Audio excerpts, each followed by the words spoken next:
Right. I'm calling the meeting to order. It is 6:32 on January 27th. Welcome to the January 27th, 2025 special meeting of the Library Commission.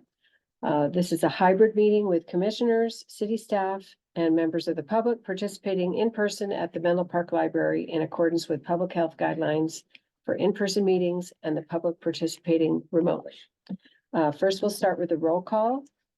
Commissioners present are Kim Crockett, Michael Herrick, me, Carol Orton, I'm the chair, David Pollock, Scott Schaefer, and Brian Westcott.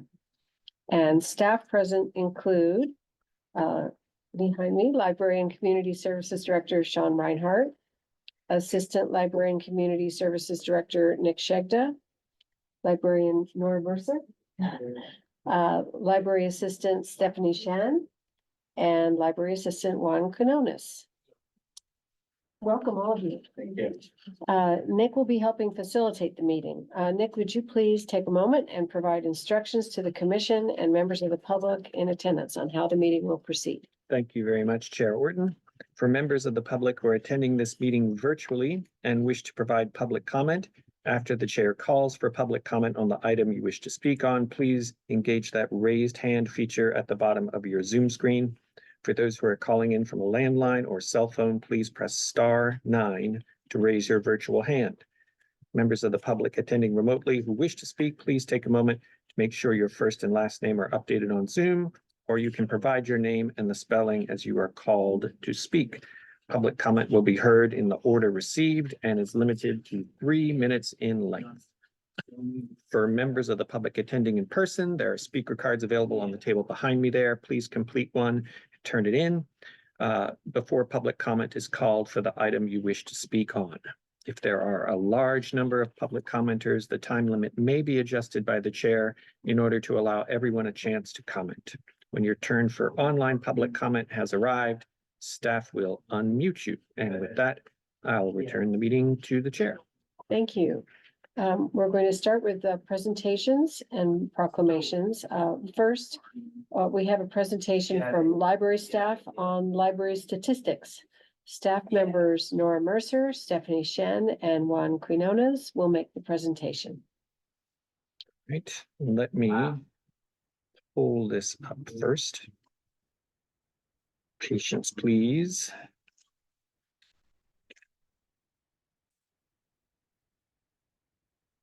Here we go.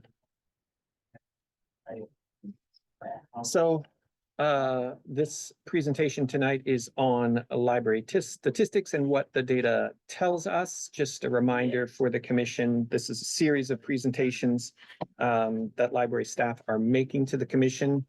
That's us highlighted right there in January of 2025. We have 3 more coming up later in the year.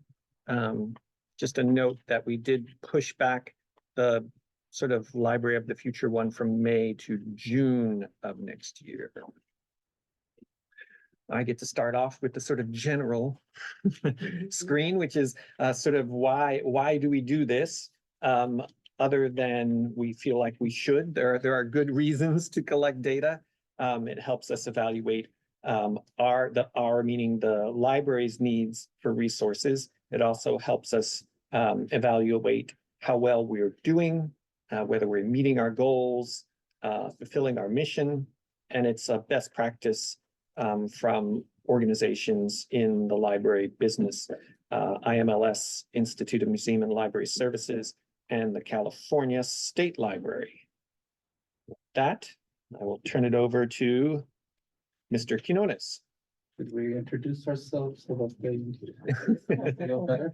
All right, so I'll start. I'm Juan Quinones, Library Assistant 3. I've been with Menlo Park Library for the past 25 years. Love it. And part of my duties are sort of customer service based, anything from creating accounts to answering questions, staff trainings, and wherever I'm needed. Part of my duties also are some of the patron data info, which we're going to talk about. All right.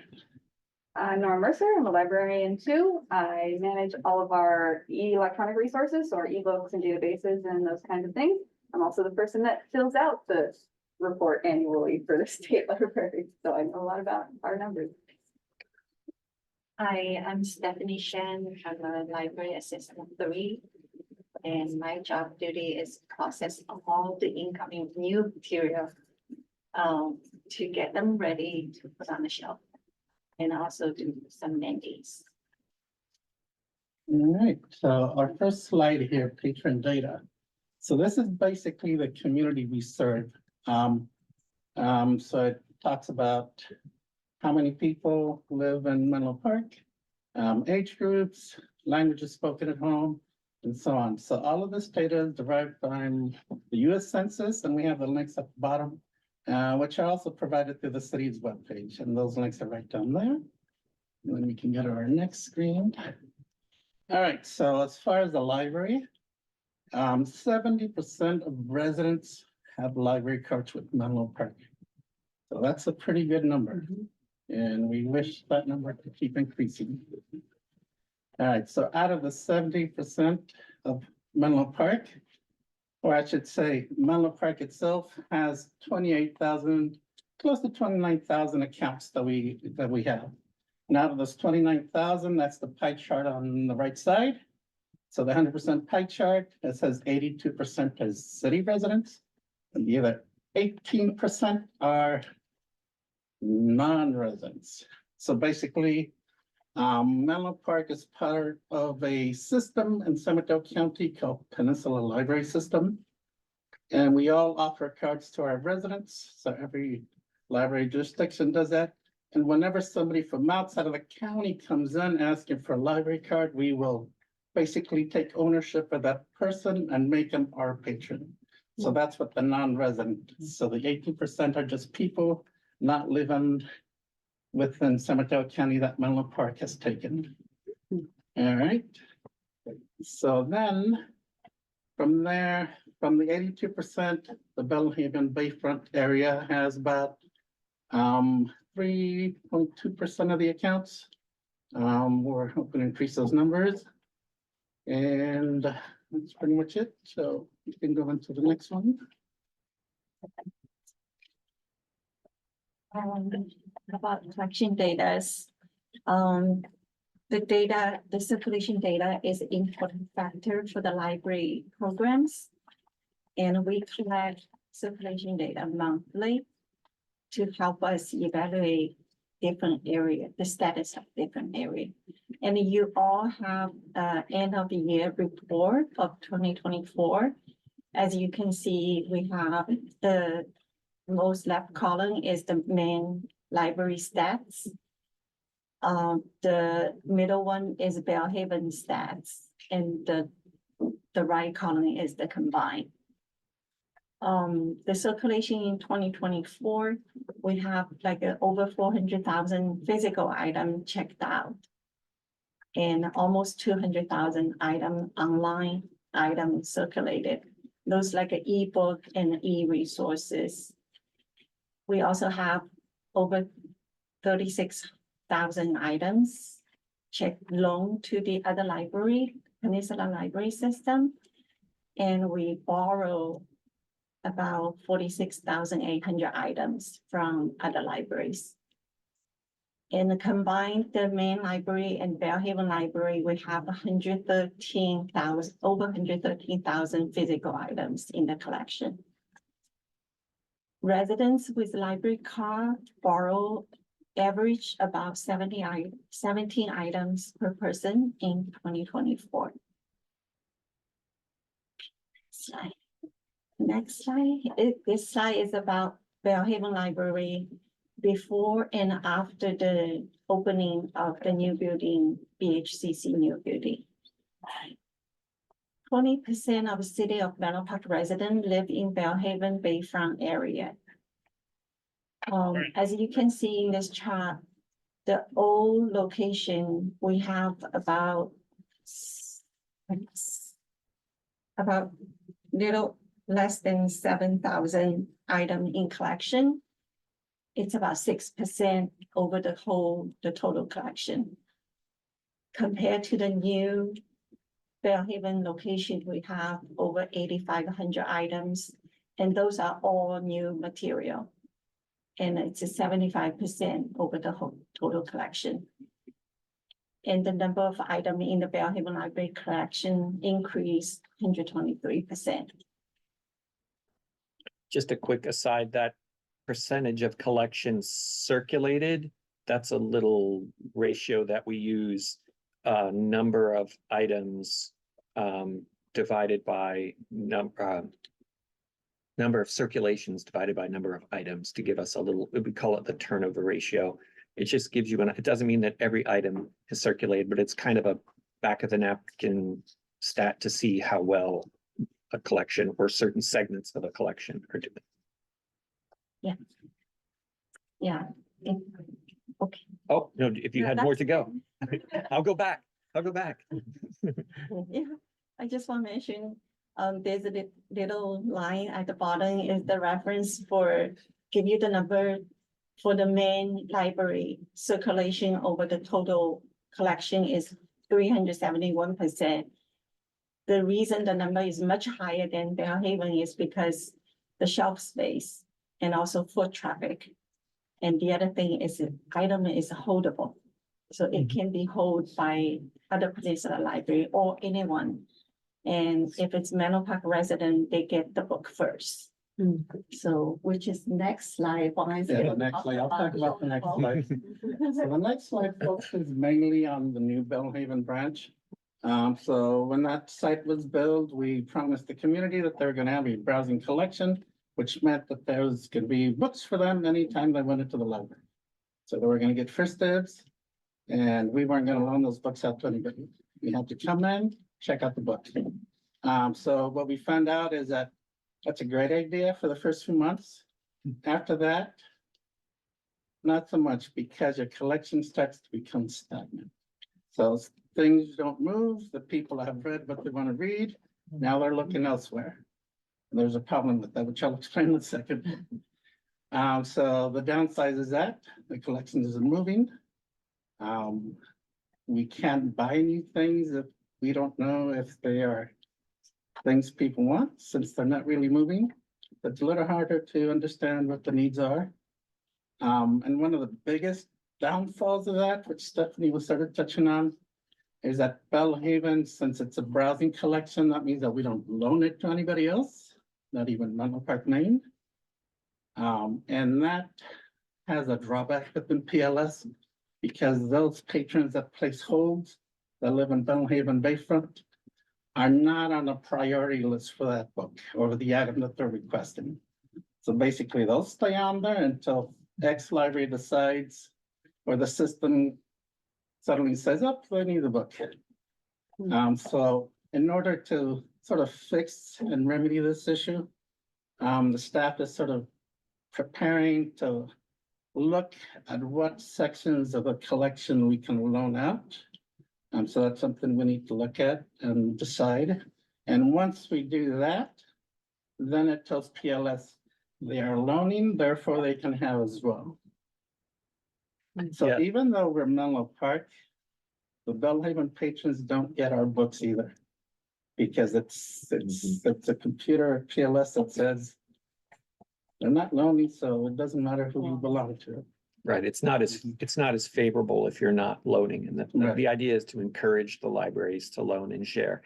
But in our defense, or in the branch's defense, maybe, we did see with some of the new county branches that opened up and had all brand new collections, and that opened their collections to loans to other PLS libraries, that they did get cleared out rather quickly. The Half Moon Bay Library, for instance, is one that leaps immediately to mind, which opened, I think, right before the pandemic. Yeah, 2018. Yeah, right before the pandemic. It was pretty much bare for a couple of months, and then they kind of scrambled to buy and to sort of replenish.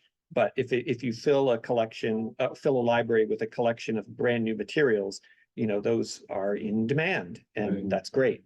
And so it's kind of a balancing act between keeping things on the shelves for folks to walk in, and also keeping the collection moving along, making space for newer items to be purchased, and sort of raising our profile in that PLS intersystem loan algorithm. It's not, I don't think it's an algorithm, Can I ask, No. but it's a list, I think. can I ask a question? Yes, Or sir. should I wait till later? Okay, so I'm curious to what extent, if any, does local Bellhaven residents placing holds on books that are elsewhere in PLS, to what extent does that contribute to, oh, this is what people want because they're requesting holds on it, so maybe we should order that book or take a look at that book that people are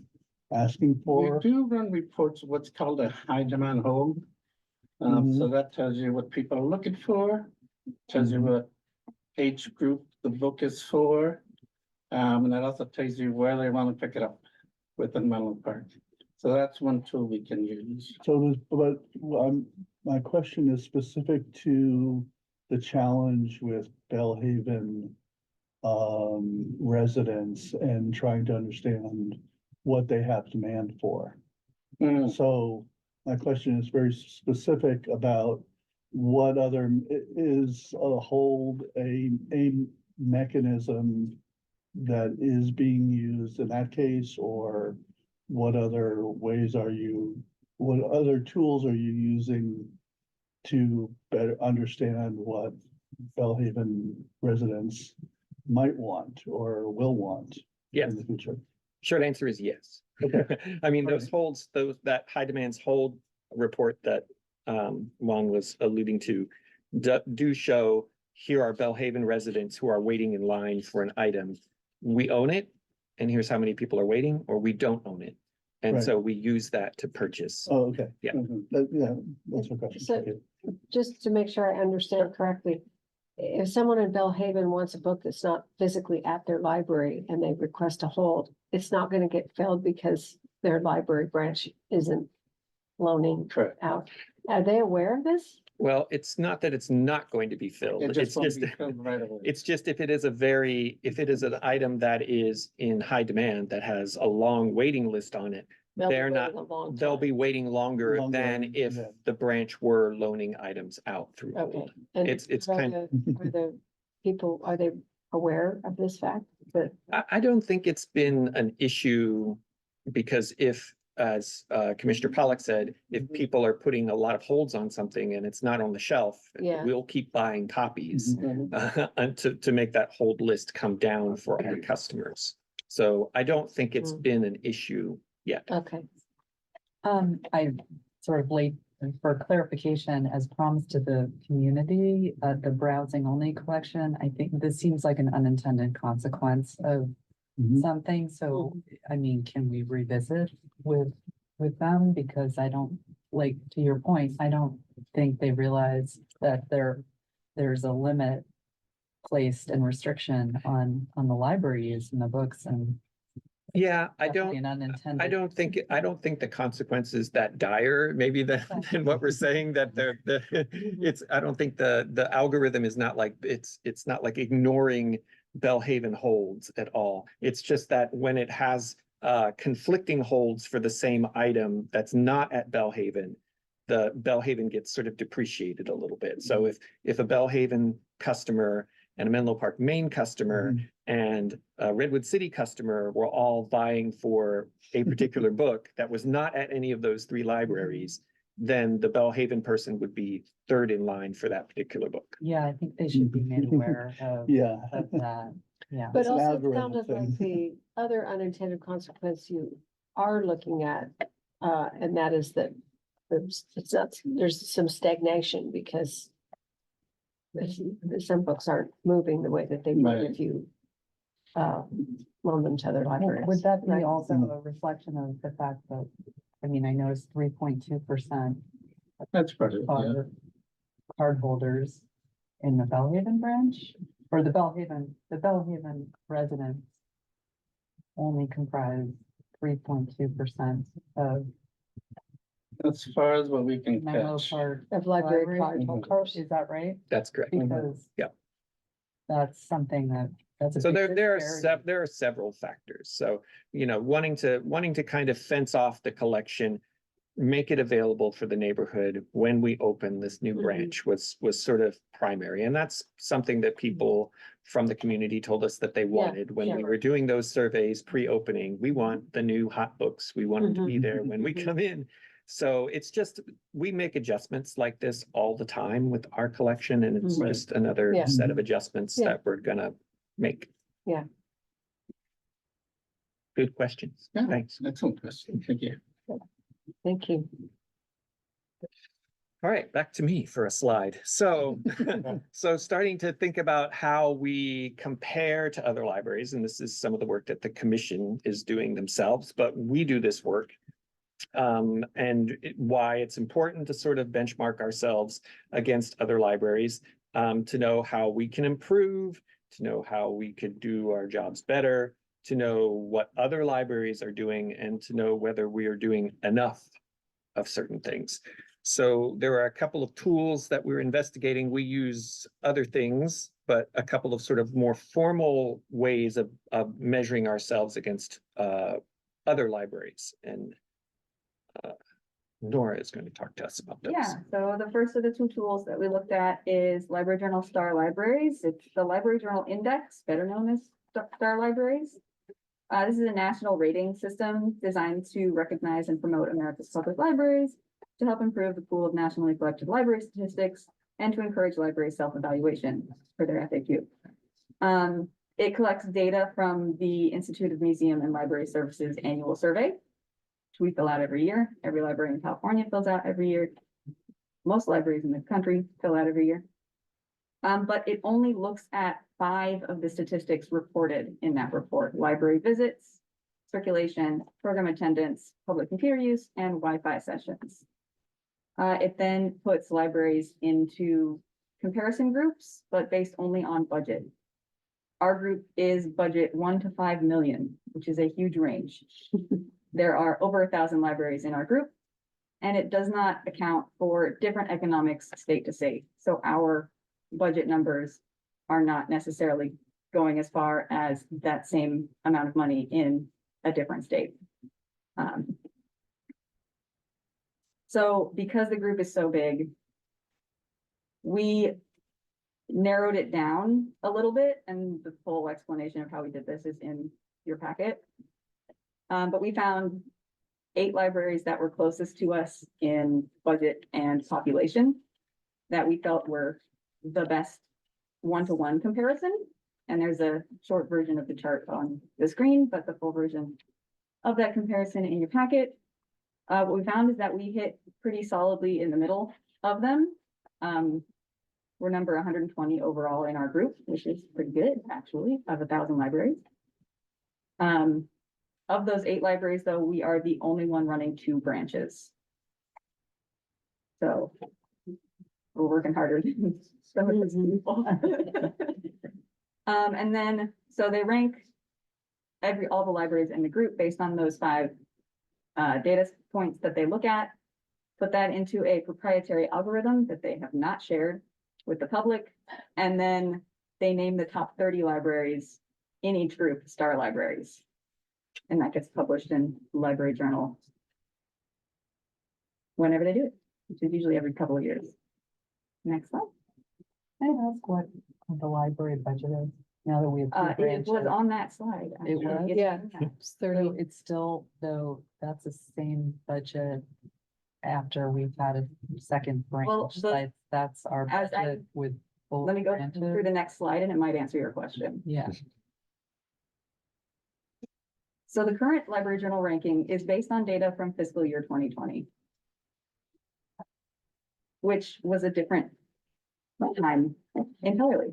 The nature of this is that if we made any changes based on our ranking, based on how we probably wouldn't see results in our star library ranking for 3 to 4 years. It takes them a long time to run their algorithm, it seems. And it's always looking at the past and possibly a distant past.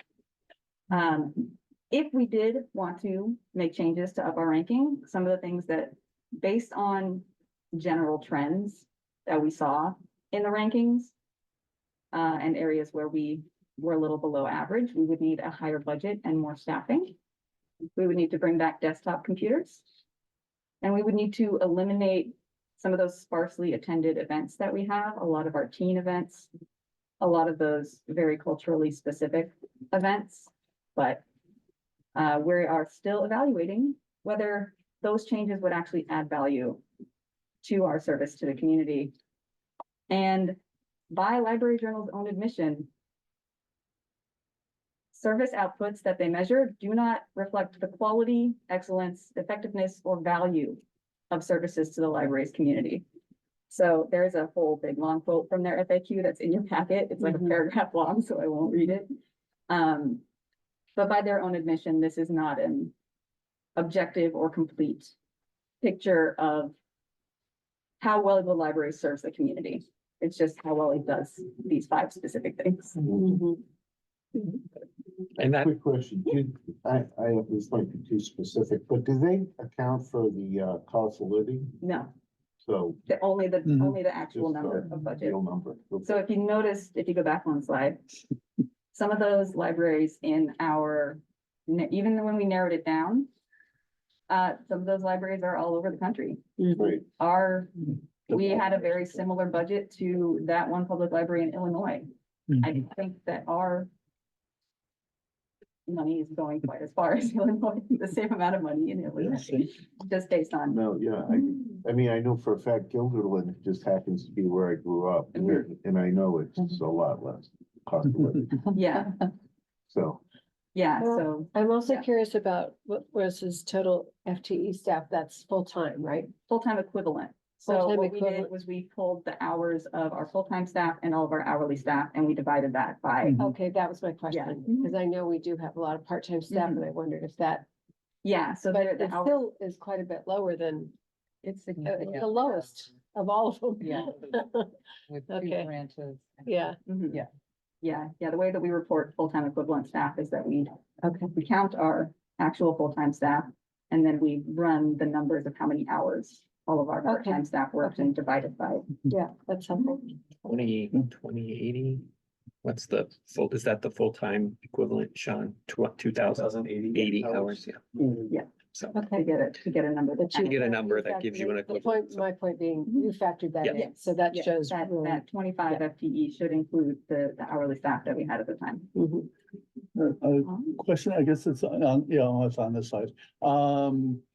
Desktop computers, that sounds like a very like, I don't know, 2010 kind of question, like, do the desktop computers all have like cranks in them and they, 500 megabits of like memory or whatever, it just, It would what just, is this, what is it would- this? it this would- about? it would, we suspect it would increase that, public computer usage Oh, statistic okay. that they're looking at. But as opposed to, is it desktop or could it be Chromebooks that get lent out or, is there?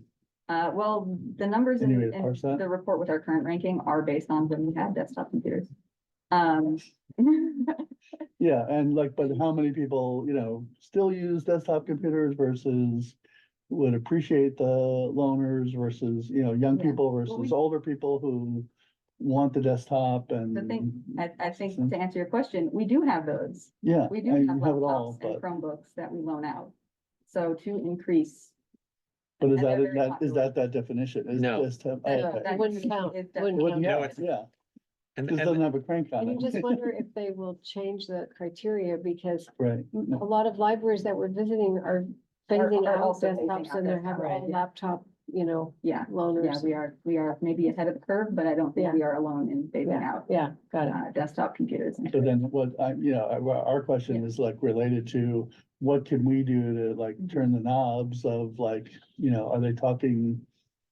Mhm. Desktop computers for the sake of having desktop computers, or is the variable of, using Chromebooks that are, lendable and, you Yeah, and know, again, this part of the data is criteria. from before we had public Right. laptops, so yeah. the okay. next time the report comes out, we might in fact see that we have increased public computer usage. Or the fact that like every student now in almost every school gets a Chromebook, Mhm. a loaner, so, you know, Yeah, that might also have an impact.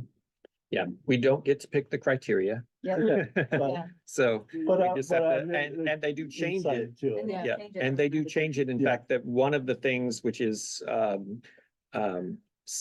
retrieval of electronic Mhm. information, which is kind of an esoteric way of saying how many times did people Go to get the database. get into a database and get an article is going to disappear. Yeah. Because Mhm. the Mhm. different vendors measure or don't Mhm. measure that in very different ways. Sometimes it's easy for us to get those stats, sometimes it's not. Mhm.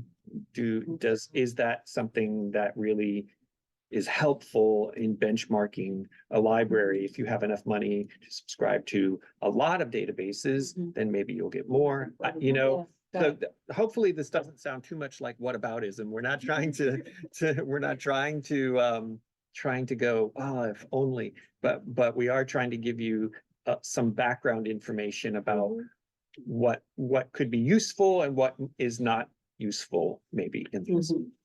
Mhm. You know, I think we asked you this question before, but would you like to be a star rated library? Oh, sure, it would always be nice to have a nice You star. think it's What- worthwhile? Yeah, what is the? Well, what is the that's value of you get to obtaining say star you're a or- star library. But I think, Means higher Plaque. yeah, and bigger staff. I think, Well, I don't Well, know. right, that's a I guess in reverse. Diving into this, I would say before we sort of started diving into it, sure, we would love to be a star library. It'd still be nice to be a star library. I think from the staff's perspective, after diving into this, it's more about, does the star library really tell us what we want to know about Mhm. whether we're doing what Right. we said we want to do, whether we're effective, you know, whether we're responsive to the community? Those are the kinds of things Yeah. that are more important, Yeah. I think.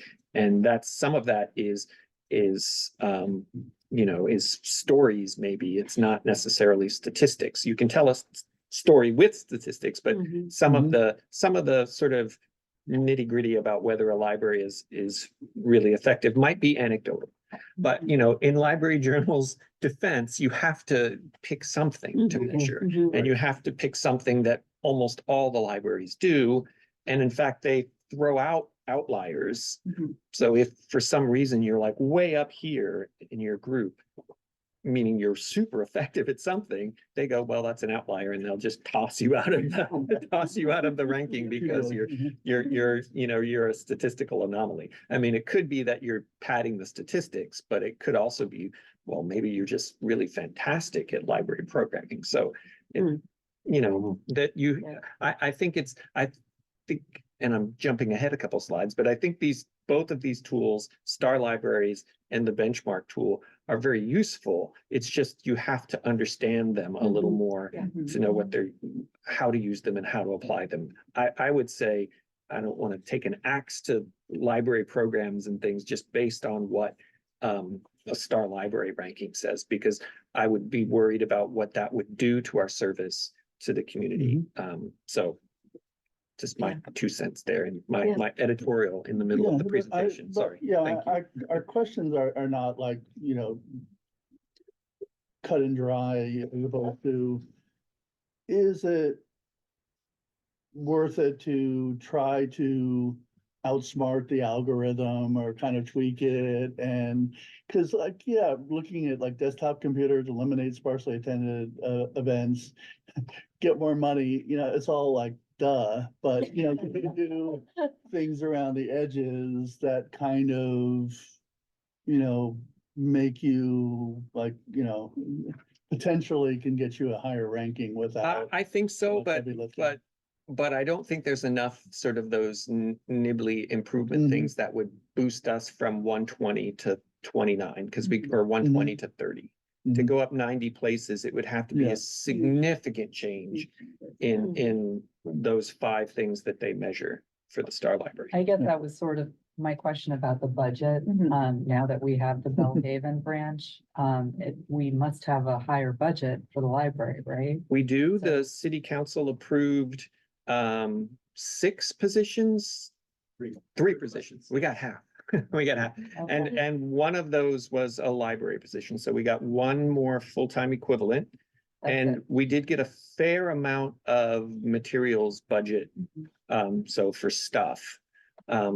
Well, I mean, our friends and our foundation pitched in $600,000, which we haven't spent all of yet. And then the city also authorized an increase in our materials budget. It was modest. I wouldn't say it was like a big spike. So But that- altogether, we're still under 4.99. Oh, absolutely, yeah. But wasn't that from 2020? Yeah. That was is, mhm. 2020. That was- That's why I But was we're asking. not a significantly increased I don't think so, no. on that number. Yeah, I guess I'd like, this is maybe part of this conversation, but I know there was a departmental sort of restructuring as well between 2020 and now. So it might be nice to hear at some point, because, I found a figure last month about 3.3 million, I think, and that was 3.8 in 2020, and maybe we're comparing apples to oranges too. And so that's, I think, as we get into, Yeah, we don't yeah. involve ourselves in the budget, but we should understand the basic context. Yeah, that's another Yeah. problem with looking at the current Star Libraries report is that we were a different department in 2020. Yeah, Right. yeah. And it was pre-pandemic. Everything is very different now, so. I'm very interested to see what the next Star Libraries report will come out, since that will be based on 2021 data, which will be very Everyone interesting to at see. home. Yeah, Yeah. these are great questions. Thanks. I'm sorry, Nora, where were you? And if we have no more questions about Star Libraries, we can move on. Okay. So our second, which is Benchmark Library Metrics and Trends is the official title. This is a public library association tool that it's a data aggregation and visualization tool created by Public Library Association and the Association of College and Research Libraries.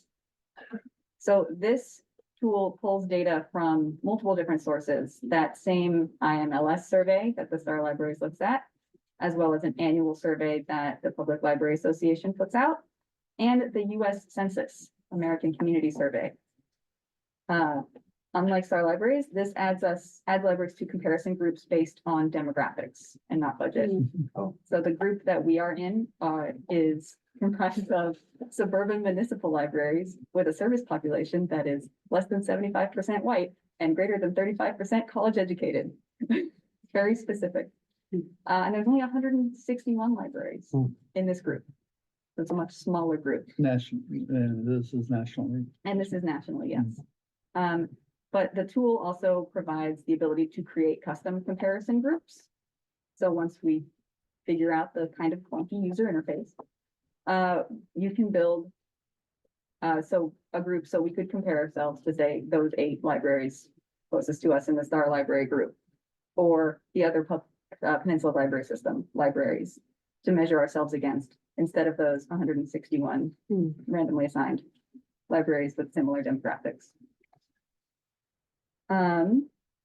But like all tools, Benchmark's got strengths and weaknesses. It's got multiple sources of data, so it's looking at a lot more stuff than Benchmark is. It's highly customizable. We can compare ourselves to any library in the country that we want to. The data is more recent, just playing around with it. We're already seeing data on there from the 2023 IMLS survey. Star Library is still looking at 2020. And it measures input as well as output. So it's measuring what we're doing internally as well as what we're putting out to the community. But you have to know what you want to know. There's so much data that you really have to know what you're asking it in order to get something usable. There's some charts in your packet that show you just how crazy and wild Overwhelming. and overwhelming some of the data can be. Some of the data is a little inconsistent. The PLA survey that goes out every year is optional. It's not a thing that is required like the census, or that is industry standard like the IMLS survey. Historically, we have not filled it out. So there are gaps in that data. And the user interface is difficult to learn. It's a little clunky. There's definitely a learning curve. And the data sets are so big that they can be kind of useless unless you narrow them down to just looking at a few libraries at a time. So like Star Libraries, we don't recommend it as being the only tool. It's not providing a nice, easy rank and a sign that you can put on the front door. But it is giving us a bigger overall picture and allowing us a lot more specificity in what we're looking at and who we're comparing ourselves to. What are some of the positives of the tool? It's clunky, it's big, it's hard to use, the interface is bad. That is- What do you, what have you gotten out of it? They say, oh, this is interesting. There's some charts in your packet that you can look at, some of the things that we found. I don't have them in front of me, so I don't remember exactly what they were. But the breadth of data, I think, is a positive. You just have to know what you want to ask of it, because there's so much of it. The customizability of it, so we can actually go and find what library is the most similar to us in demographics and budget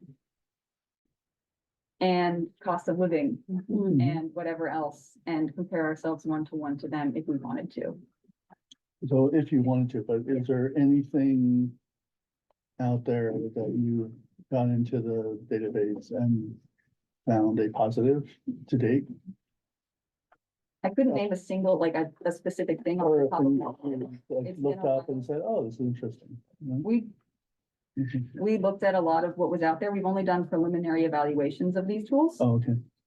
And so I couldn't name a specific thing off the top of my head. But a lot of the data visualizations and the comparisons that they provided were really interesting to look at. We do really well, as in the Star Library rankings, we do really well in the circulation of physical materials. Yeah. So stuff. Yeah. We do really well or pretty well in like wireless connections, wireless sessions. Yeah, and so this. So those this are two showed that us kind of, a lot more things than we were seeing at Star Libraries, so Mhm. we could see what are the demographics of our patrons Mhm. compared to the demographics of that group that they assigned us to, which, while specific, was still not completely specific. Can you see or do a search on benchmark about programs? Yeah. And so like. Yeah, in for your, children's actually, programs in or your teen pa- programs. I don't know if you get it that specifically, but in your packet, there is a list of every single data point that is available. it's a long And list. It's multiple It's pages a long. very long list. I was very So- surprised what they So kept you- going for. Could Yeah. potentially with a proper search, Yeah, we haven't delved into you it know, to know exactly what, certain Yeah. libraries that have maker spaces. we would have to research libraries that have makerspaces. Right. But yeah. Well, if that If we were wanted to your compare question. ourselves. Yeah, if you wanted to compare the Yeah, success or program numbers, maybe yeah. what others are Yeah. doing, Mhm. what's working, what's not. I mean, it doesn't have specific, super specific information about programs. So I couldn't say, are 3D printers successful in makerspaces? Or how successful are 3D printers in makerspaces? It doesn't have that granular Yeah. detail, but But we could say, Get patron Are our- use of the makerspace maybe, or. I don't know if it's even that specific. Okay. Yeah. Yeah, I'm just, I think we're curious about what is the positive, not like, not are comparing. it's not from it's not 4 years old. Okay. It's one of the big ones for us. Thinking of like, oh, how do we rank against other people? But, oh, we are thinking of doing this new thing in this new area, makerspace or not. It could be something else, cultural programming. So let's explore what's out there and what others are doing of a similar demographic. I'm just throwing that out there of like, not what you should be doing or why, but like, what do you see as the positive of the tool in terms of helpful in your decision-making for what you need. I think with both of these tools, they can give us some ammunition to kind of back up some arguments and decisions that we're making. So, I mean, for, just to use your example, mhm. if we were going to investigate maker spaces, well, I can tell you what we've done is we've gone and visited several of the ones Right, nearby yeah, and yeah. talked to colleagues, you Mhm. know, done sort of literature and web researches about what kinds of programs are being run at maker spaces. Mhm. Survey the community and say, hey, what do you want to Mhm. do? And then Right. kind of roll things out in a way that doesn't involve, because we heard about this from some other libraries. Don't buy a ton of equipment Mhm. right at the start, because if you people aren't going to use it, if you don't have a need for it first, kind of build slowly, see what the community Mhm. wants to do, build around that. Make sure that the knowledge about how to use the equipment is very Mhm. widespread amongst the staff, so you don't have one techie person who's responsible and then gets sick of it and leaves, and then Mhm. nobody knows how to run anything. So those sorts of stories aren't going to be in any kind of data collection Right. tool, but we could sort of cross-tab things like, here are the libraries that have the best program attendance that are our size, and then Mhm. dive into those and like call them up, Call run them, into yeah. the conferences, talk Right. to them about it and see what kinds of programs they're running, what are their challenges. So that's the kind of work Okay. that we have to do. That's not going to be solved just by a statistical tool, but the statistical tools can help us to say, hey, friends of the library, these library programs were super successful at these other libraries, and we want to try that here. Here's some of the statistics about how successful they were. And what do you say? Can we try this? Or other decision makers or funders, not necessarily our affiliate groups. So that's how I envision using it. But there might be other ways that the staff could come up other ideas for using these tools. You know, Star Libraries is not something we have to pay for. It's a ranking system that's already extant. We're already doing the work to put out the data that's used in Star Libraries. Benchmark is very reasonably priced. It's a few $100s a year. Mhm. It's just the cost would be more in staff time in formulating the right query and then but we have some quanti people on staff that can help us in doing those sorts of things. So people who like to do formulating formal queries. So we're hopeful that we can use it with not too much cost. Hopeful that we can use Benchmark to help us make some of these choices. And that was a lot of talking on Nora's No, time. very, Apologies. very helpful. Thank you. Yeah. That's basically that. And then final thoughts. I think I've probably final thoughted you up enough at this point, but this is things that we've talked about already, that, you know, this process of sort of measuring ourselves and our services against other libraries and other communities. It's not an exact thing that we can nail down with numbers. I think it's a tool in the tool belt. The statistical data is a tool, very useful tool in the tool belt, but it's not the be all and end all for what we're trying to do, the effect that we're trying to have on our community. And then a thank you screen. So now, I think we need to call for public comment. Thank you. So at this time, if you would like to make a public comment on item C1, the presentation on library statistics, please notify us by using that raised hand feature at the bottom of your Zoom screen. And if you're here in person, go ahead and grab a comment card from back behind me and bring it up over here. And there is no public comment online. It's back to you, Chair. And do we have any further discussion or comment from commission members? I just like to thank all of you. It's a lot of work and I know Nora, I read Rose's memo sort of, which I think has come out of his informational item. I can tell that you helped probably in in getting a lot of information and that was very helpful for me in just understanding, especially the benchmarking aspect and the question right at the end of the report, I think is really to the ad hoc committee and what we were talking about. How do we use these tools most effectively? So I just want to thank all three of you. Yes. Yeah. I did that. I also read Yeah. Rose's, all the, it was Yeah. a lot. Yeah, but helpful and good to have as a Yes. resource. So thank you all very Thank much. Thank you. You don't have to stick around. Amanda? Yeah. Good night. Good night. Thanks again. All right, now we move on to our regular business. The first item,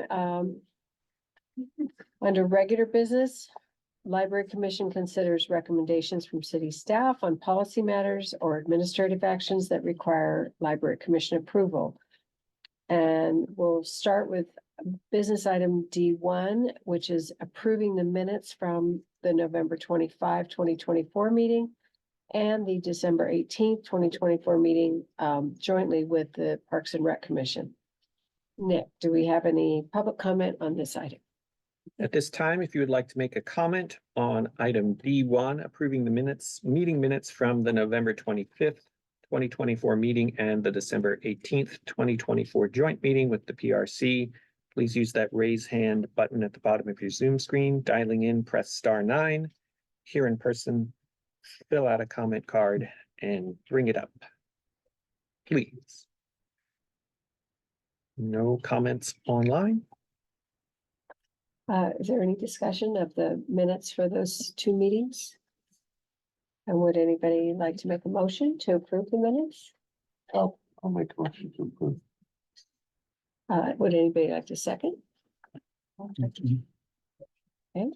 Okay, we have a motion on the floor by Commissioner Westcott and seconded by Commissioner Crockett to approve the meeting minutes from November 25th, 2024 and December 18th, 2024, the joint meeting. Do a roll call vote. Commissioner Crockett, how do you vote? Yes. Commissioner Herrick, how do you vote? Yes. Commissioner Pollock, how do you vote? Yes. Commissioner Schaefer, how do you vote? Yes. Commissioner Westcott, how do you vote? Yes. And Chair Orton, how do you vote? Yes, The motion passes unanimously. Thank you. thank you. The next is item D2, a report out from the ad hoc subcommittee consisting of Commissioners Crockett, Herrick, and Westcott. After you give your report, we'll take public comment. Okay, Do you want to I'll give- start since? yeah, let me give a quick update. So the committee has met one time since we had our December meeting. We're continue to organize visits to libraries to benchmark for the report. We're starting to look into how to do a survey, just focused on library of the future. We talked to Nick about using some of the library resources for that.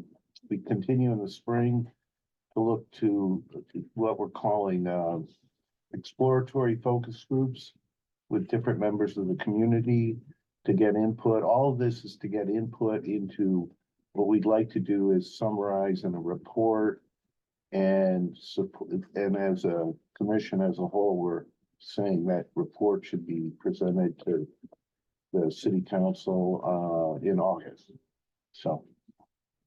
And we have organized several library visits with commission members and library foundation members, and I'm not sure if any of the friends expressed interest in participating in that, or I think the friends will participate there, you know, we go to those meetings and they'll participate in all these activities, I think. the visits. Yeah. Has anybody? Okay. Well, they might. Right, so they're don't- open. Yeah, I didn't reach out to anybody at the Friends to go on any library visits. I have just did- not either. Yeah. But I, But we have 2 to 4 people at each of them, which is Mhm. kind of what we thought what the max would be.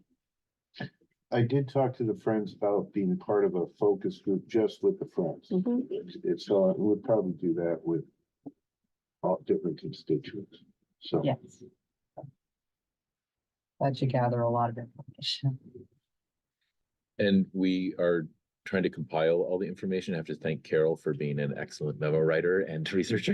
I think she's gonna provide us a little bit of standardization probably across the library visits, but Kim had a good idea that I reached out to Nick about that probably we're gonna just set up a box. So we'll be collecting things digitally and photos and all that. But there it is. And it's probably going on the hold shelf, correct? So it would be sort I of, think I'm gonna put it at the help desk, just because if I Perfect. put it on the hold shelf, I'm worried about people. right. Yeah. It's not that it's secret or anything. I'm just worried about kids knocking it over. I don't know. Okay. So if Yeah, it's at the help desk there, it'll be visible to anybody. Anybody can look at it if they want to, but that way you guys know where it is and probably will get less roughed up. And I think that's perfect because then even if there's somebody from the Library Foundation who just wants to review things for This a is little like for while. brochures that we get. Brochures, from- but also I think if you're comfortable with it, I will print out a copy of like the memos you've written for each visit and have Sure. that in there as well. So we just have sort of each library visited and just. Yeah. It was Kim's idea. I was like, might be a lot easier just to have everything mean, physical. Collect everything that's on Yeah. the counter when I go. Yeah, exactly. You know, the map of the plates or the various Yeah. events in the calendar and Right. some informational stuff that's physically at a library. Mhm. It gives you a flavor of what they're Yeah. doing. And yeah, I think the only thing was, do we want to talk a little bit about the timing that because we don't have a lot of meetings between now and writing a draft report potentially in June to review with the commission to get to council by August. So do we want to think about sort of, Well, The maybe at survey next meeting timing, we yeah. can give a timeline. okay, I think you're right. it's gonna go Yeah. fast, February to And- May. Yeah, we have to, but we are gonna move it up to August, so. Yep. So June becomes kind of a solid number, a solid date. So we've already visited Redwood City and Hayward, and we have calendared Los Gatos. And I added in Half Moon Bay and South San Francisco because they're pretty new and they were recommended. But I don't know whether are we still planning on trying to do Burlingame? Yeah, I'll have to talk to you after the meeting. Because I Yeah. have some constraints, but yes, we should. And Palo Alto Mitchell Park Library, I think is a really good one to visit. Mhm. And then that's, And oh, and Mountain Burlingame, View. and yeah, I was gonna do Mountain View or reach out to Right. Tracy in Mountain View. Has the timing for South San Francisco been considered? The only reason I'm asking is I work literally like in walking distance from the Oh, library at the middle school it's, down the it's, street. it's this so- week. What? It's, Oh. But what the time of day? or- yeah, it's at 9 AM Oh, okay, then what day? on Thursday, the 30th. Oh, okay. And the library's the librarian suggested that because it works for her and the library is closed to outside. So it'd be nice and quiet in the, I guess. Right, Oh, they don't Yeah. open until, They don't open that day until noon. So it's a oh, day for them where they do work without Yeah, patrons there. oh, okay. Okay, yeah, can't make it, but thanks for I appreciate the invitation. For that Yes. one, Kim and I are going and also two members of the foundation, Okay, Monica cool. Foreman and Betsy Halby. So we've got a good, I'll wait good for group you for that down one. the street. good. Okay, I didn't realize it was so Mm. close. She was very specific about when Yeah, she was that's all. available and when she could do it. Cause like we have school off on Wednesday for New Year's, celebration, New Year's celebration. We're So going to Los Gatos on Wednesday. Right, at Mm. 3 PM. yeah, no, cause if I'm not working in South San Francisco, I might find a short-term thing in, closer by as a substitute teacher, so. Yeah. That's fine. Great, okay. Anything else? Any other comments? Anything else to add on the ad hoc report? I'd just like to say, as an outsider, as not part of the group, tagging along with at one of the meetings was inspiring and really enjoyed the questions and the dialogue, and especially interested in hearing things that can be done without like a bigger budget necessarily, and how to get around just like, well, we're bigger and you're smaller, and but by using volunteers or some leveraging, this community organization, or getting around it somehow, that there are ways to get around like the big, gorilla, budget gorilla in the room, to get things done. And that's what I'm most excited about hearing from, future participating in future visits, or just like in the report of what can be done without a bigger budget. Mhm. Yeah, I will say we had a great tour with the Redwood City librarian. She was super energetic, Yeah. full of energy, enthusiasm, and gave us a good tour. Yeah. So I think we still need public comment on this item. That's correct. Thank you, Chair. At this time, if you would like to make a public comment on item D2, the ad hoc subcommittee update, please notify the staff by using that raise hand feature at the bottom of your Zoom screen. You're dialing in *9. Here in person, fill out a comment card back over my shoulder there and bring it forward. No public comments. I don't think there was any actionable item for us to vote on with your report, so we'll just move on to the next item, which is to select a commission vice chair. Staff is going to introduce this item and then we'll take public comments. Sure, a brief introduction. As you know, Vice Chair Wise was successful in her campaign for city council, now serving as a city council member. And so there is an opening for vice chair on the library commission. The way that we have selected chair and vice chair mirrors what the city council does, which is the longest serving member on the commission who has not been vice chair becomes vice chair. So on the commission now, that would be Commissioners Herrick and Pollock, who came on to the commission at the same time, but have not served as chair or vice chair. Now, quick note that normally we do this process in May, so you would serve from June through May. So this vice chair position would be until May, and then the vice chair who is selected tonight would then become the chair, and then the next person would be vice chair, which is whoever is not selected for vice chair tonight is going to be vice chair, basically, if we follow our same rotation in May. With that, that is the extent of my staff presentation introduction. All right, and so then we need to ask for public comment. At this time, if you would like to make a comment on item D3, selecting the commission vice chair, please use that raise hand feature at the bottom of the Zoom screen. Dialing in, press *9 to engage the raise hand function. Here in person, go ahead and fill out a comment card and bring it forward. Pausing to see if anyone raises hands. Our attendee has left online, so there is no raise hand function there. Back to you, Chair. All right, open it for discussion. Anybody like to comment? You do rock, paper, scissors. Really, I suppose the main question is, do either of you really want to be chair? Well, if you stay on, you kind of have to at some point. So it's either, for us, it's either next It's year or just the year either- after. It's either in Yeah, June or next yeah. June. Right. And I actually, for my scheduling, this coming year, I would actually, both years I'd be off for a month, sort of, and I'm actually wondering in terms of the ad hoc committee, because I'm doing a 10-month schedule, so I'll be out of town July this year, June next year, so I'll have to miss a month at some point.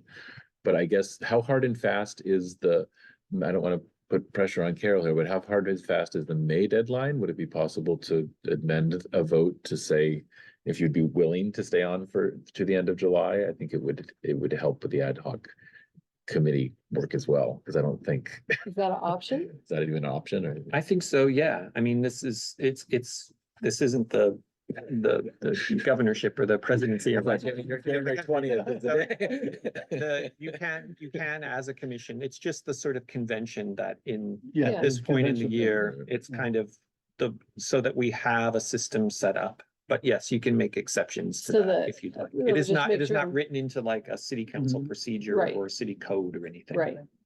So just make sure I'm understanding you correctly. You're suggesting that, like, if you were to be vice chair, you wouldn't want to take over as chair until July. Or until actually August, Or so it's really August. 2 extra months is what I was thinking, and the following year it'd be the same issue for me, where I'd probably have to like.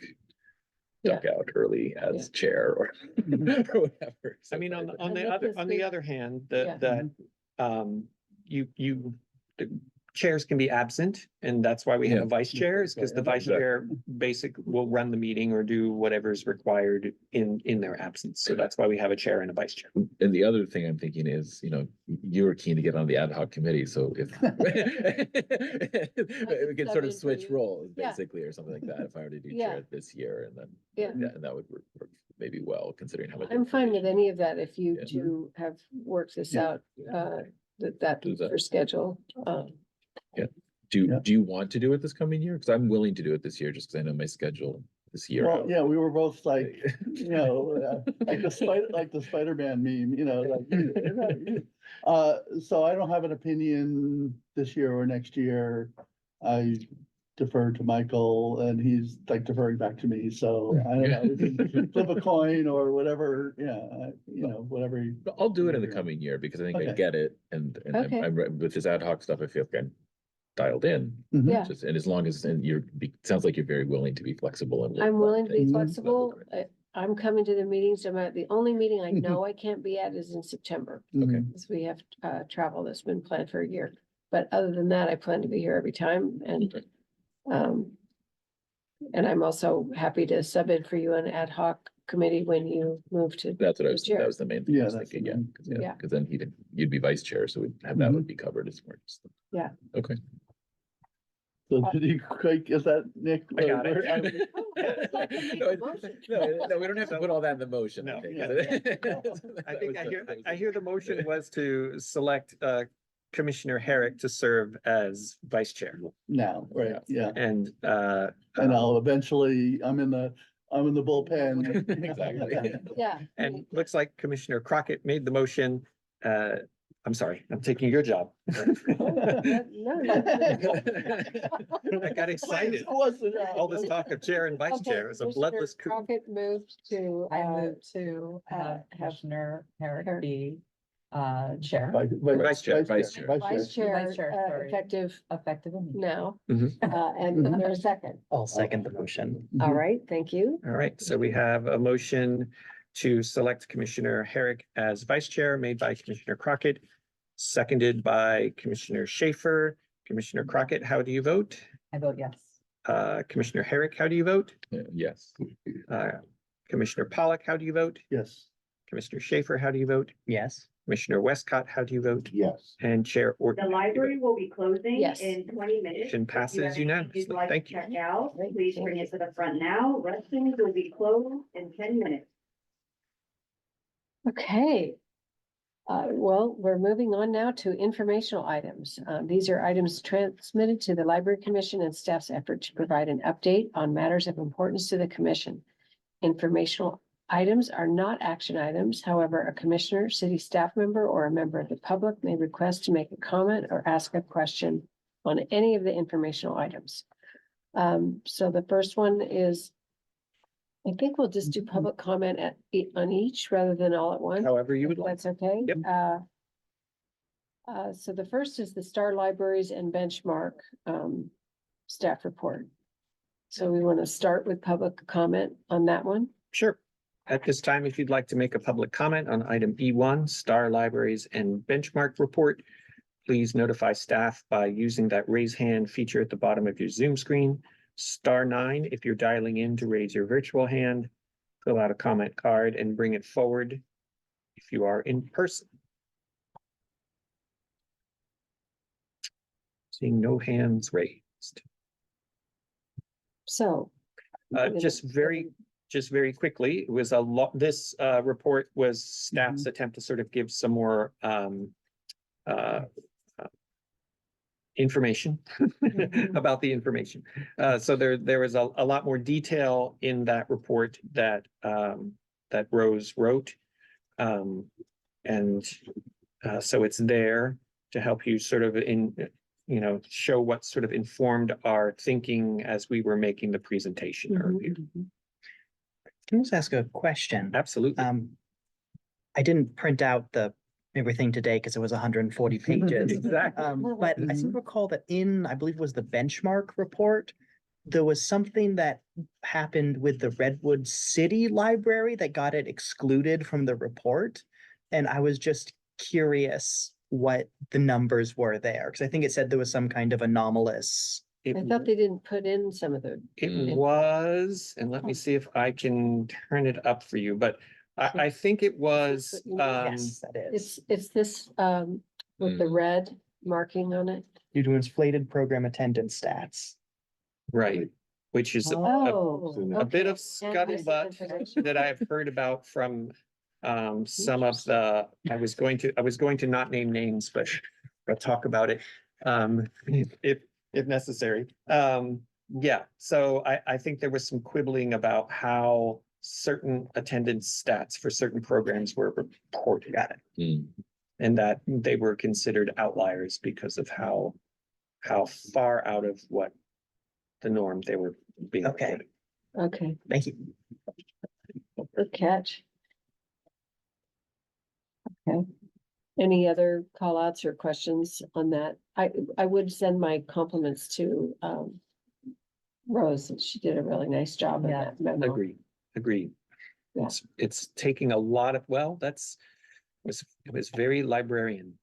Well, but To it take a did lot of so information much and kind of, and condense it yeah. down and try to make it digestible. yeah, That's. yeah, no, I appreciated her memo. I also appreciate the visual accompaniments that Benchmark gives you. Yeah. So much easier to deal with than the Star Libraries, like pages of Yes. just numbers. Yes, I think that's an interesting thing to kind of note is how much more impactful data can be depending on how it's presented. Yeah, So actually, to that point, I did have a question about how these different tools are used. In terms of the library interfacing with bodies like the city council, is this kind of data gathering mostly to give you something to like present? Or is it something that you rely on more sort of for its own sake? I would say in our case specifically, we don't present a ton of detailed data to the city council. There are things in the budget cycle and in the comprehensive annual financial report, CAFR, that we report to the city council every year. So that they would probably go, oh, if something was wildly out of whack, but it's a small set. It's not Got it. reams and reams of data. I think we probably use it here more for our own uses, or for making decisions. But also, I think if we needed to go and ask the city council for more resources for something, this would be really useful. Got it. Like, here's the data from the past 5 years on library program attendance. Suddenly it's skyrocketed. And it's skyrocketed for X, Y, and Z, and we think maybe we need another staff position or something like that. That's how we might use it. Okay. The next item is the library end of year statistics report, and you want to talk about it first before we do public comment?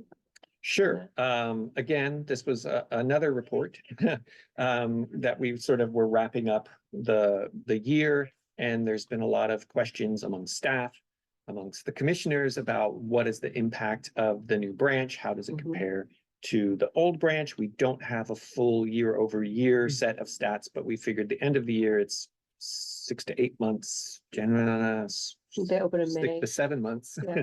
now. So we have a good chunk. And so we wanted to give you a look at that. When we turn to May, we'll have a full year and then we can compare year over year, though it will still be a little fuzzy because we were we're kind of winding down and Mhm. closing the branch in the first few months of 2024. So it won't be apples to apples, but we wanted to give you guys a look at that. The thing that jumped out to me was the rising number of electronic material circulation. It's approaching 50% of the physical circulation now, and that was not the case 5 years ago. It was sort of stubbornly low. I think that is, if I were to hazard a guess, an effect of the pandemic and people learning to do things remotely and being more comfortable. It's also a result of us putting more resources into that, as we saw that, you know, we were going to be closed for a significant amount of time. We really put a lot more money into making resources accessible remotely. And so more stuff to borrow, people more comfortable and more familiar with borrowing stuff remotely. Yeah. So public comment on that. Sure. At this time, if you would like to make a public comment on item E2, the library end of the year statistics report, please notify staff by using that raise hand function at the bottom of the Zoom screen. If you're dialing in, press *9 to raise your virtual hand or fill out a comment card and bring it forward. No comments online. All right, any comments or questions from commissioners on the end of your stats? It's, again, sorry, I don't have it in front of me this time, but is the electronic, like, circulation information broken out by the different locations? Not by locations, because I don't think, while It has probably. Main Branch in Bellhaven. But it's NA under Bellhaven. Not Oh, on not the NA, for, I see. yeah, I not see. for You're right. electronic, because I don't think we wanted to track IP addresses and say who Makes was sense. where necessarily. We're So- pretty sensitive about that So stuff. that circulation number of like almost 50% is for the library, the Menlo Park Library as a whole? Correct. Okay, correct. Okay, good point. And how do you do gate count? Do the magnetic things actually? Yeah, the security things have a counter. And at the campus, we actually have sort of like, you might see a commercial gate counter at like a store or something that has a little beam that breaks. We do actually do the hand clicker sometimes for like larger events, just to kind of get a pulse on those too.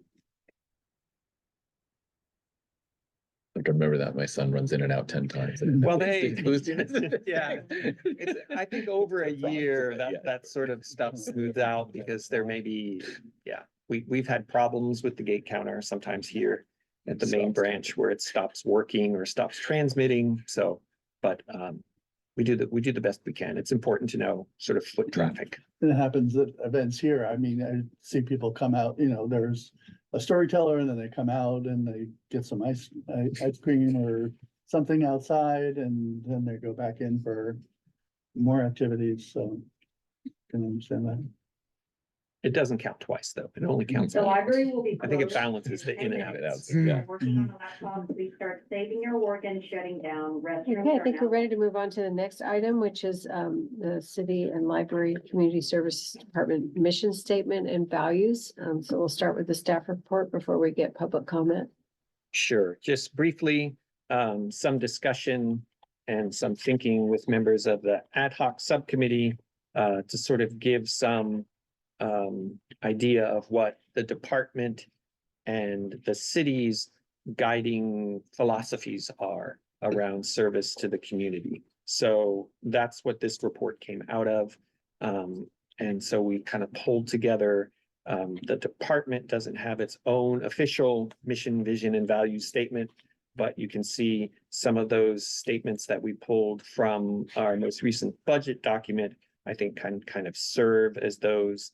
And then the city is in the process of developing an updated mission, vision, and values statements. They started work at it on it at their last city council goal setting session, which is coming up in 2025 in a couple of months. So you might see some newer or updated mission, vision, and value statements from the city.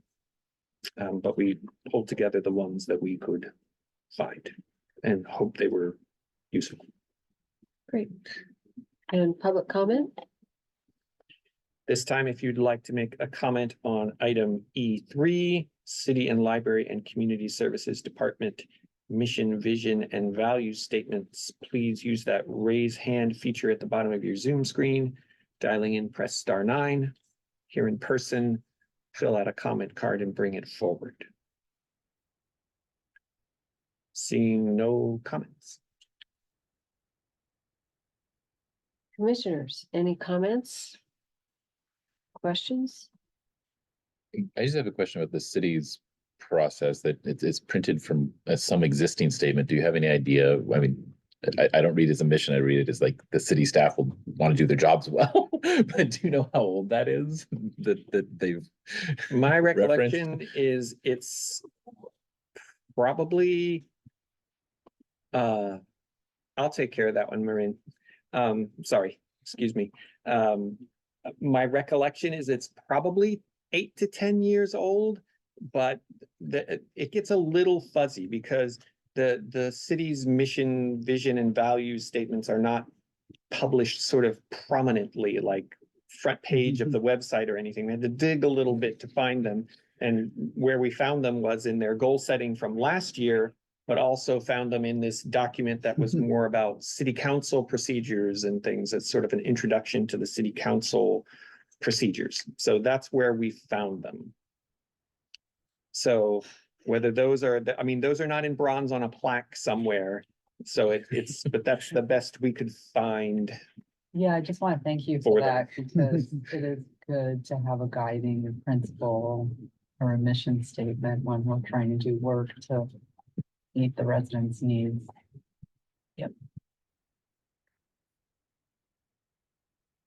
Another research project. Happy to Yeah. do those. Yeah, it seemed like a good idea to have it something that is front of mind as we do all this other work. So thank you for digging it out and putting it in front of us. And helpful as we move towards writing something for consumption by the city Right. council, being able to, Mhm. yes. Yeah, like, hey, Present we it in that understand your, current priorities and, historically what you've been looking for. And we addressed it, exactly in our report here. But you say they're gonna revisit this in March, so Yeah, we'll have a sounds new like there's version, gonna be maybe. another one. Or- Maybe. I Maybe. doubt, I mean, their priorities change year to year. I don't know how different the mission, vision, and values statement will change. It's got a couple new members on the city council, but again, the stuff that's in there is more like what cities do, right? It's a Yeah. good thing for the safe, budget conscious, efficient, all those kind of good parts of public service. Not a lot of drastic changes expected on that. I would Right. hope not. No, I would hope not, since Yeah. what's in there now, pretty There's simple. a lot of bases. Yeah, and long, yeah. And usually just like Library is in, now closing. Please exit the front door. city Thank you for coming today. council, Our hours tomorrow. are 12 priority PM to setting, 6 it's PM. more, it's not Thank you. on Have a that good evening. front, it's more like, okay, this year we wanted to put housing here, we want to put childcare affordability here, we want to, traffic, congestion, or, Mhm. street, improvement or whatever. They rank, like 5 things in the priority, and in our report, it'll be always good to say, oh, our priorities are aligned with Right. your current priorities.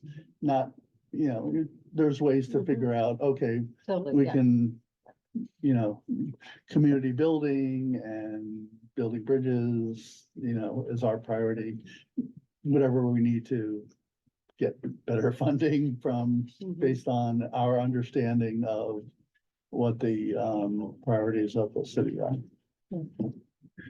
I would just sort of like a note for library staff to, like, when Rose is here to find out whether the staff feels that it needs, as a library and not just a library and community services department, sort of guidance and mission, or if it's interested in developing some of that. Because when I look at the Library and Community Services Department statement, it's good, but again, it's a whole city's a whole city.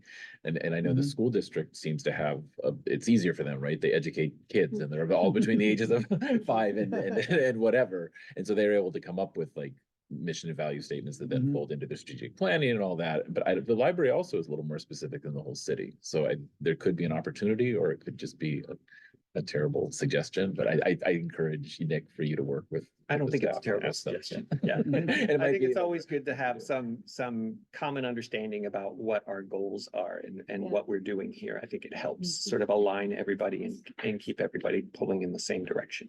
Now, Yeah. whether we'll develop that Mhm. this year, I mean, you can, I have in my mind, and sometimes that is often sometimes for me, the value of mission, vision, and values is having that discussion with your colleagues about Mhm. what's important and what are we doing here. So. Mhm. Great.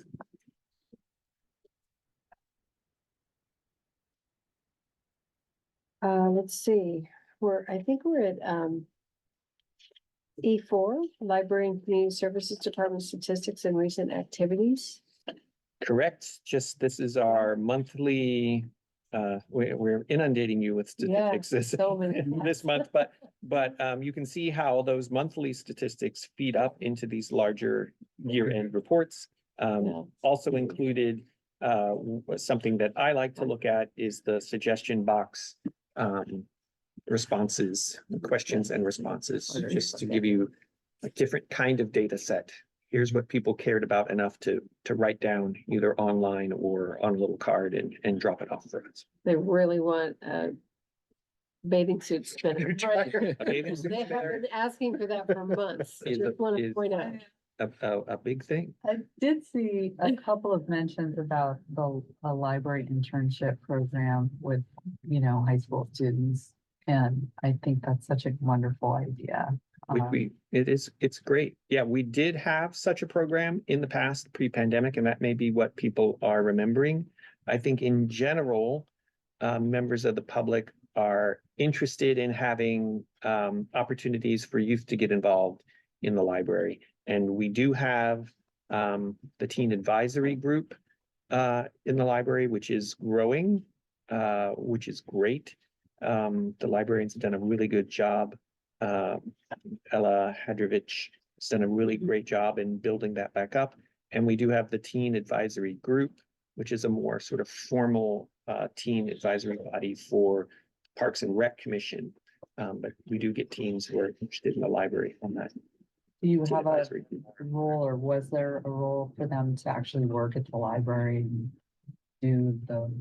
Yeah, well, I mean, the teen advisory group does work at the They do be that. careful about saying work at the library, because then the union will get on me, but no, they do volunteer their time and they set up displays, they write book reviews, they help develop programs, they help host programs, they help out with the bigger programs like the library adventure, where they might come and sort of be part of that as well.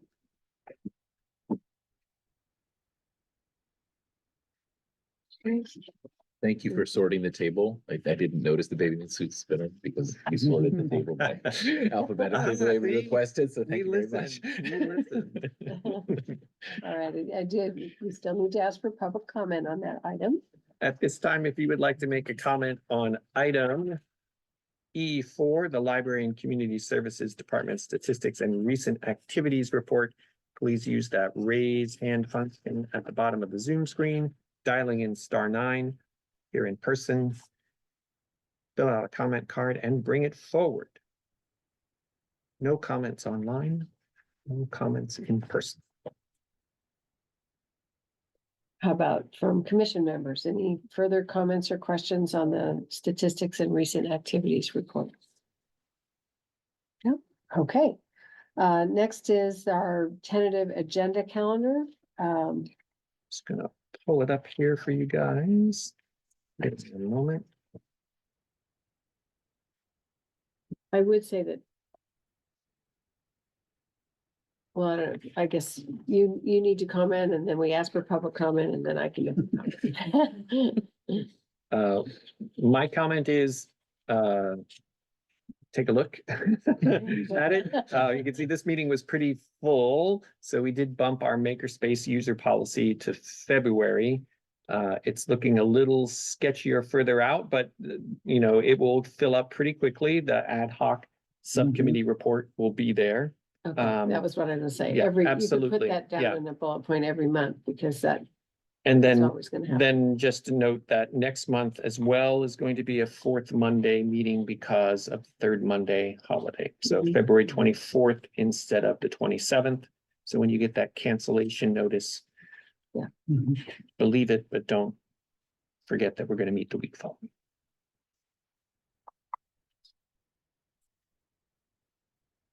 And then also just another note, the joint meeting in May. May is going to be the 1 year anniversary of the community campus opening, believe it or not. It's coming up. We will probably do some kind of event in May to celebrate that anniversary. It won't be as grand as the grand opening. It'll still be grand. It will just be smaller scale. Smaller grant. Yes, Smaller grant. smaller grand. Baby grand. Yeah, There you go. So I'm assuming that that meeting will be at the Bellhaven branch. It could be, yeah. I mean, it's kind of nice to meet out there Yeah, when we do the joint meetings, Yeah. so. okay. Any public comment on this? At this time, if you would like to make a comment on item E5, the Library Commission tentative agenda calendar, please use that raise hand function at the bottom of your Zoom screen. Dialing in, press *9. Here in person, fill out a comment card and bring it forward. Seeing no comments. Back to you. Right, any comments from commissioners in addition to adding the ad hoc subcommittee report each month? Is there anything else people want to comment on? Do we have a date for the August report outs? We don't yet. I think right now it is tentatively set by the city clerk to be in September. So I would have to talk to her about that and see if we could find an August meeting to where it fits. Okay, so that wasn't even ever, okay. I haven't made that. Sorry, I missed Yeah, and I think we should Inquiry, yeah. get to May before we commit to August, probably. Make sure that we. I just wanna put Yeah. something on my Yeah. calendar, so you know. Right. Yeah, I know mean, that I there can was a- find, yeah. yeah, I can find you the two. Usually when we get to August, July and August, it gets a little thin on the city council meetings too. They don't Mhm. always meet twice per month like they normally Yeah, do. sometimes they. But it really depends on what's going on. Yeah, okay. So I'll know better after talking to Judy Heron, the city clerk.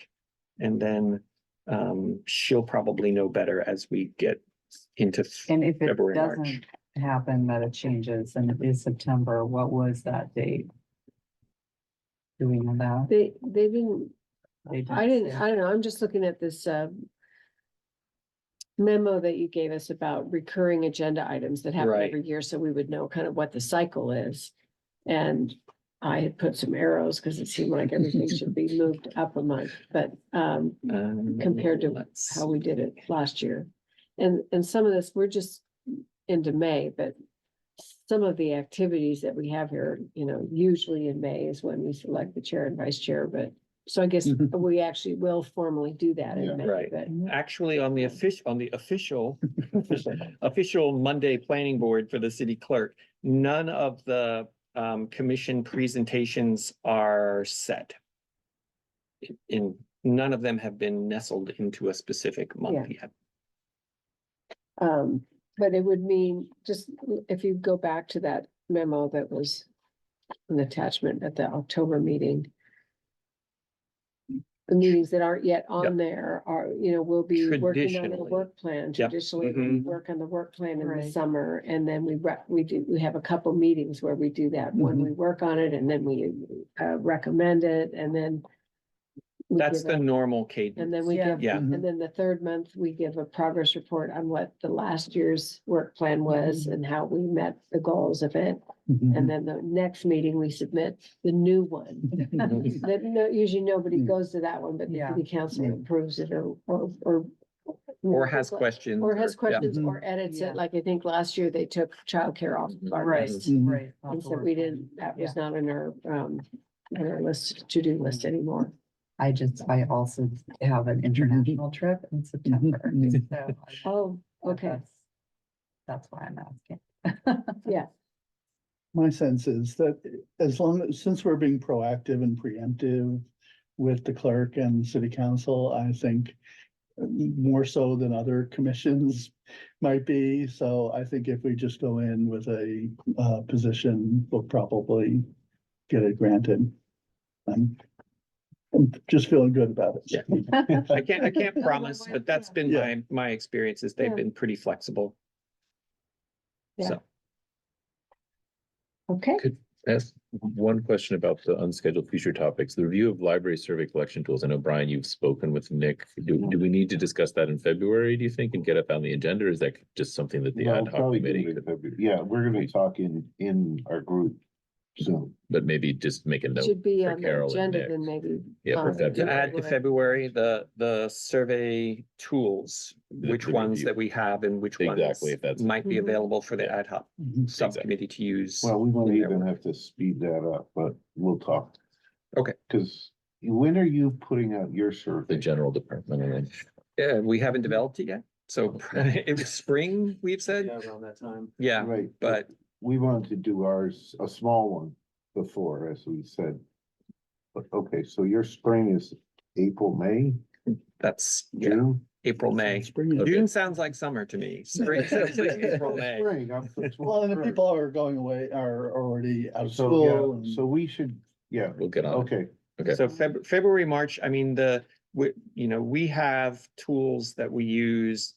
As I was speaking offline to Commissioner Westcott about kind of how the department does its surveys. We do paper. We do intercepts, so in person, and then we have our Explore software that we use. We have lists of folks who subscribe to our library and community services newsletter, so we push stuff out that way. And then we do have folks who've given us their email address that we can use if we wanted to just hit library. right, folks. okay. Yeah, then I think February for the ad hoc. Yeah, I committee. That's think probably, that's gonna be definitely. one of our agenda items that will dovetail nicely then. Yeah. We can really get discussion going. I believe maybe have a draft Mhm. thing. Because we didn't want to do it the same month, obviously, as the big survey, right? It's just sort of survey overload. That makes really good sense to me. Yep, if you want a good response, try not to survey people Like people. all the time. Okay. And then next we have, any commissioner reports. Would any commissioner like to make a short report out on items of interest to everybody? Anybody? Well, I'll report out that I've been reporting regularly to the foundation board. Mhm. And they're very interested in our library visits, and some of their members have volunteered to come along, and very excited about that. I also understand that former commissioner, now council member Jennifer Wise is our official liaison to the library commission, so she and I are meeting on Thursday just to talk about what we're doing and what's going on, so and I'm sure she'd be happy to meet with anybody about what, so I just reconnecting with her. I guess I'm the liaison to the Friends, however, I couldn't go to this past quarterly meeting, so Brian, Commissioner Westcott went in my stead. And So let me, yeah, I can make a few comments. So we did present what the ad hoc committee and the focused library of the future. They're very supportive, very interested. And said going forward, they think it's a great idea. And, very supportive, want to help us in any way they can. Good, that's great. All right, does anybody have anything else before I adjourn our meeting?